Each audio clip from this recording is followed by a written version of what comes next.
नमस्कार दोस्तों, स्वागत है आपका हमारे YouTube channel study with Ram Tiwari में। और आज की इस वीडियो में मैं आपको बताऊंगा हिंद महासागर की जलधाराओं के बारे में। देखिए, यहाँ पर जो महासागर है उसका नाम है हिंद महासागर। ये मैंने ऑलरेडी इस पर एक मैप बनाया हुआ है। आप भी यदि मानचित्र में भरना चाहते हैं तो एक मैप अपने पास रख सकते हैं। तो देखिए, इसमें मैं आपको बता दूँ, मैंने हाथ से बनाया है तो थोड़ा कहीं मिस्टेक भी हो सकता है, लेकिन यहाँ पर ये जो पूरा फैला हुआ है ये एशिया महाद्वीप है, ये अपना भारत है। यह जो है यह अफ्रीका महाद्वीप है या ऑस्ट्रेलिया महाद्वीप, और ये अफ्रीका के साइड में जो द्वीप है मेडागास्कर, ये मेडागास्कर है। ये दक्षिण अमेरिका, ये अमेरिका, उत्तर अमेरिका, और ये सबसे बड़ा द्वीप यानी ग्रीनलैंड है।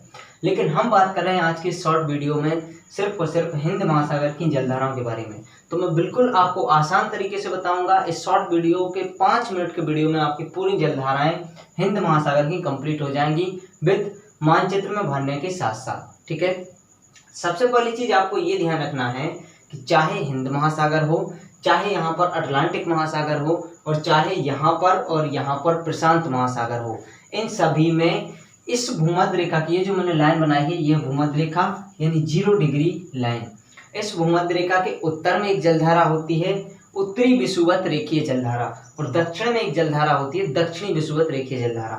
ये दोनों जलधाराएं यहाँ भी होंगी, यहाँ भी होंगी और यहाँ भी होंगी। लेकिन अभी हमें सिर्फ पढ़ना है हिंद महासागर की जलधाराएं।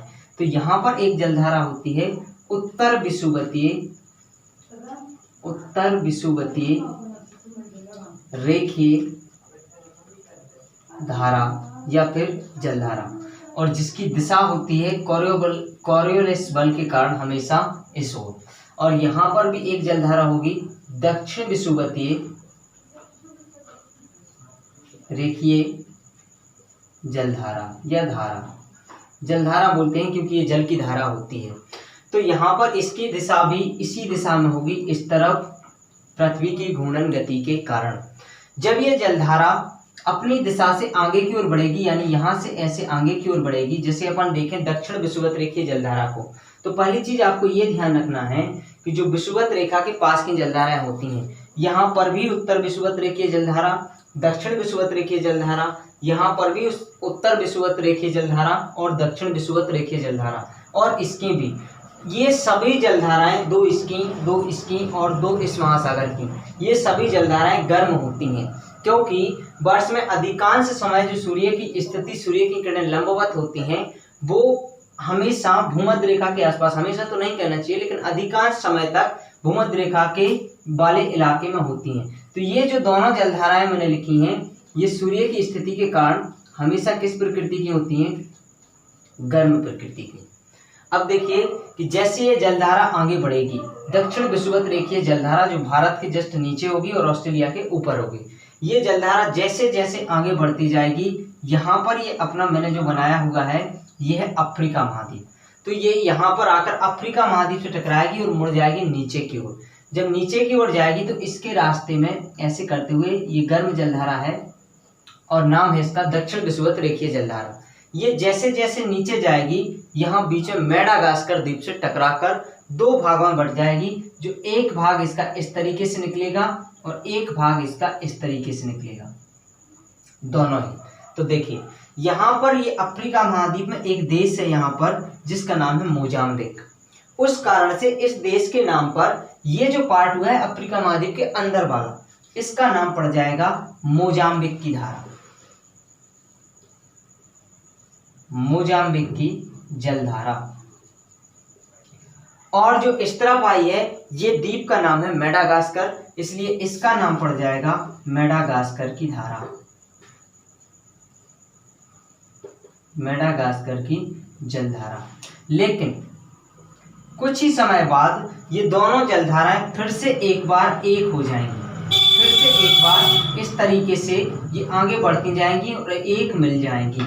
और चूंकि जाना तो चाहिए इनको नीचे की ओर, लेकिन यहाँ जो क्षेत्र है अंटार्कटिका वाला, यहाँ से एक ठंडी जलधारा आकर, क्योंकि ये ठंडा प्रदेश होता है, यहाँ से एक ठंडी जलधारा आकर इसमें टकरा जाएगी, इस तरफ आ रही होती है, इसमें टकरा जाएगी और इसकी दिशा मुड़कर कुछ इस तरीके से आगे की ओर हो जाएगी।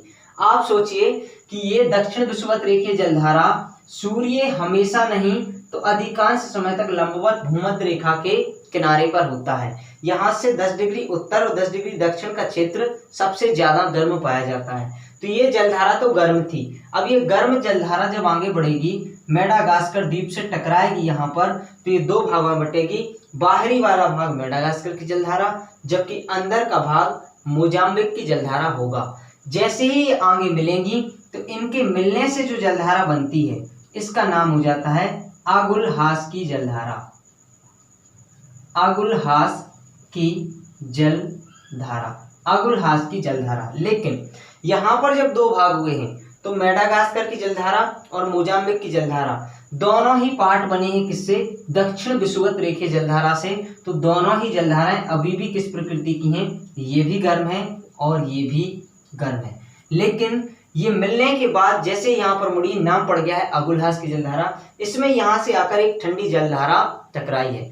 तो इसके पीछे दो कारण हैं। एक तो ये ठंडी जलधारा यहाँ पर आकर टकराई, और दूसरा कारण ये कि ये जो दक्षिण विषुवत रेखीय जलधारा थी इसको यहाँ तक आने में हो गया है बहुत समय। तो इसका जो टेम्परेचर था ये धीरे धीरे अपना तापमान बांटती आ रही है। तो यहाँ तक आते आते इसकी प्रकृति हो जाती है ठंडी, ये हो जाती है ठंडी प्रकृति की। तो आगुलहास की जो जलधारा है यह एक ठंडी जलधारा है, और जैसे जैसे आगे बढ़ती जाएगी यानी ऑस्ट्रेलिया की तरफ, इसका नाम पड़ जाता है दक्षिणी हिंद प्रवाह। थोड़ा सा आगे जाने पर दक्षिणी हिंद प्रवाह, दक्षिणी हिंद प्रवाह। और इसकी भी प्रकृति कैसी होती है? ठंडी, ठंडी। यहाँ पर जब ये आगे आकर यहाँ कुछ द्वीपों से टकराती है तो इसकी दिशा हो जाती है ऊपर की ओर, और यहाँ पर ये मैंने बनाया हुआ है पश्चिमी यानी ऑस्ट्रेलिया महाद्वीप। तो ऑस्ट्रेलिया के पश्चिम में ये ऊपर की ओर जाएगी, इसलिए इसका नाम जैसे ही यहाँ पर आती है इसके पैरेलल आती है, इसका नाम पड़ जाता है पश्चिमी ऑस्ट्रेलिया की धारा, पश्चिमी ऑस्ट्रेलिया की जलधारा। चूंकि यहाँ पर ये ठंडी हो चुकी है इसलिए दक्षिणी हिंद प्रवाह भी ठंडी होगी और पश्चिमी ऑस्ट्रेलिया की जलधारा भी ठंडी प्रकृति की होगी। यही कारण है कि जहाँ पर जलधाराएं ठंडी होती हैं वहां पर वाष्प की प्रक्रिया भी कम होती है और वर्षा भी कम होती है। इसलिए जो ऑस्ट्रेलिया का पश्चिमी हिस्सा है इस तरफ वाला, ये वाला इलाका ज्यादातर कैसा है? मरुस्थलीय, क्योंकि यहाँ पर जो जलधारा है ये पश्चिमी ऑस्ट्रेलिया की जलधारा ये ठंडी प्रकृति की है, और जिस कारण से यहाँ पर वर्षा बहुत कम होती है। आगे जाकर ये पुनः इसी में दक्षिण विषुवत रेखीय जलधारा मिल जाएगी, और दक्षिणी प्रशांत में जो है, दक्षिणी हिंद महासागर में जो एक चक्र है यह पूरा हो जाएगा।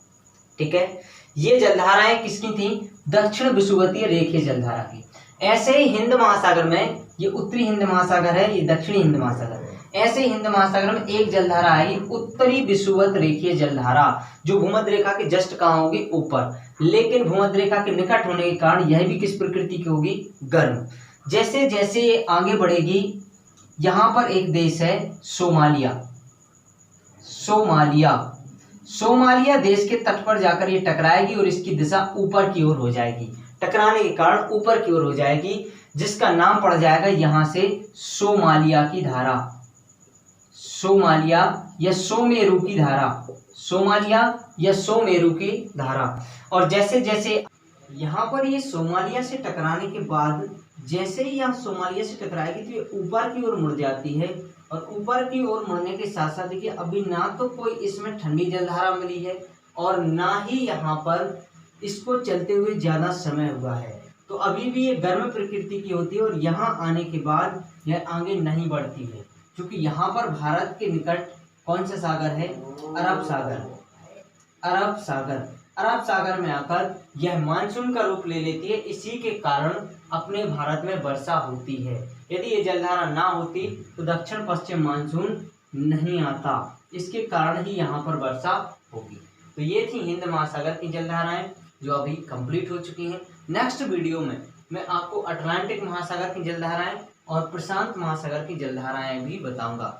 यदि आपको ये वीडियो पसंद आया है तो इस वीडियो को लाइक करें और चैनल को सब्सक्राइब करें और बेल आइकन दबा लें, ताकि नेक्स्ट वीडियो जब मैं अपलोड करूं तो आपको तुरंत मिल सके। Thank you.